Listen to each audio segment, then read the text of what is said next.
To, čo vám ukážeme teraz, sa len tak ľahko nevidí. Pred niekoľkými dňami sme získali unikátne zábery, ktoré jeden slovenský turista nakrútil v Chorvátsku.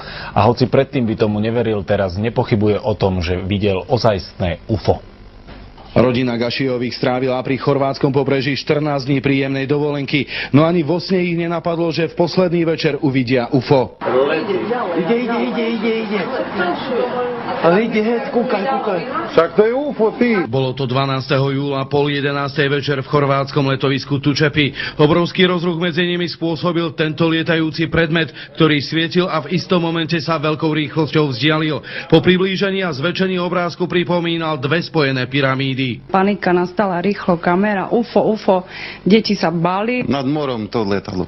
Hore, dole. Tento lietajúci predmet videli až 3 rodiny a sú si istí, že to nebol žiaden odraz a ani družica.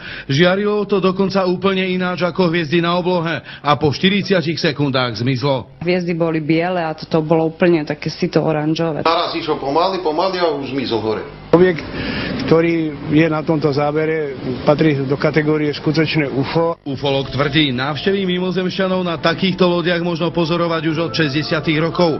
Po dôkladnom preštudovaní záberov usúdil, že toto lietajúce teleso má v spodnej časti neznámy pohon, o čom svedčí zvýšená žiara. V tomto prípade sa jedná o objekt, v ktorom je určite, možno sa budú mnohí nad tým diviť, ale posádka. UFO vraj možno najčastejšie pozorovať pri vodných plochách. Ufológovia sa domnievajú, že tu prichádzajú na prieskumné misie. Hovorí sa, že vlastne majú záujem o vodné hladiny, teda o čistotu vody, o rôzne priemyselné centrá, o vojenské základne. Ja som tiež neverila na UFO nikdy, až toto, keď som prvýkrát videla. Z Košíc Jozef Kačmári, televízia Joj.